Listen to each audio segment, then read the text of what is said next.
Passons maintenant à une propriété de l'addition. Cette propriété dit que nous pouvons permuter et regrouper les termes d'une somme. Permuter signifie changer l'ordre des termes. Considérons cette somme de 4 termes.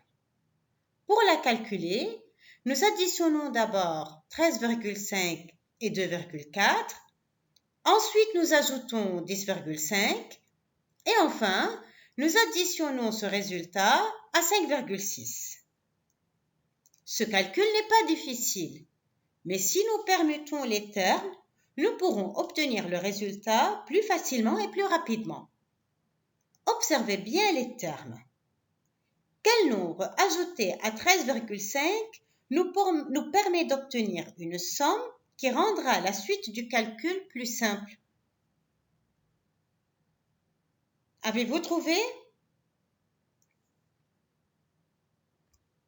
Oui, 10,5.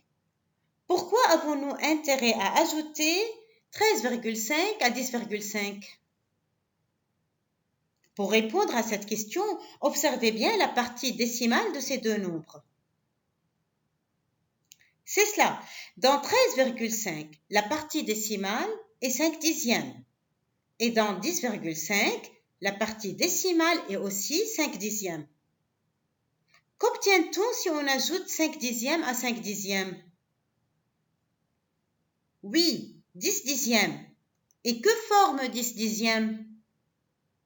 Voilà, une unité. De cette façon, en ajoutant 13,5 à 10,5, nous obtenons un nombre entier, donc sans virgule. Qu'en est-il des termes en bleu? Quelles sont leurs parties décimales?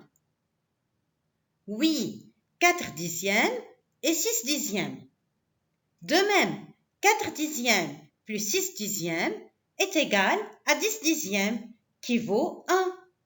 Ainsi, la somme de 2,4 et de 5,6 est un nombre entier sans virgule.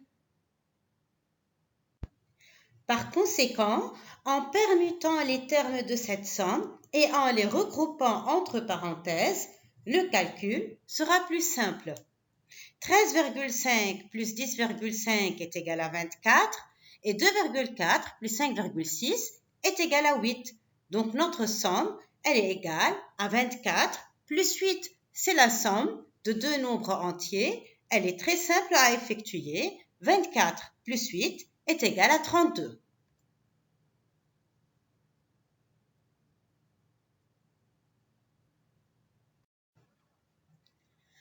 Entraînons-nous sur le calcul astucieux. Considérons cette somme de 4 termes. 9,3 plus 3,8 plus 15,2 plus 11,7. Observons ensemble cette somme et réfléchissons à comment nous pouvons permuter et regrouper ces termes pour effectuer cette somme plus simplement et plus rapidement.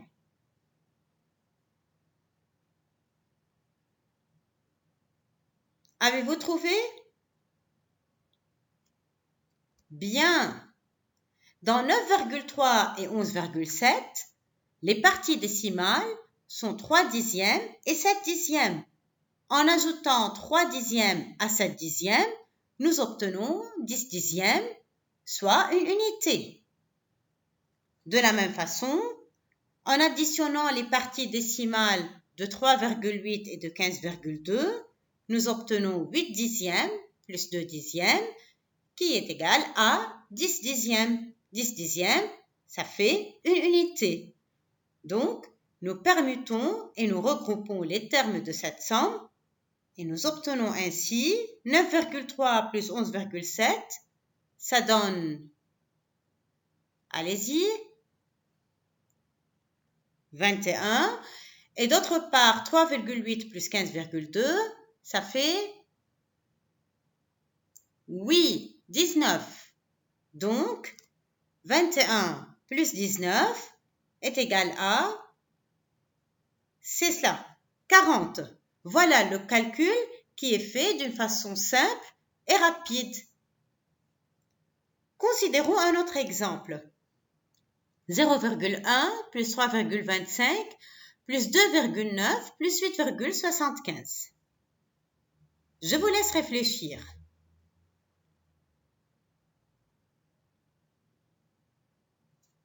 Oui, nous pouvons regrouper ensemble 0,1 et 2,9 d'une part, 3,25 et 8,75 d'autre part. 0,1 plus 2,9, ça fait 3 et 3,25 et 8,75, ça fait 12. Parce que 25 centièmes et 75 centièmes, ça fait 100 centièmes et 100 centièmes est égal à une unité. Donc, notre somme, elle est très simple maintenant, c'est la somme de deux nombres entiers, 3 et 12, et donc elle est égale à 15.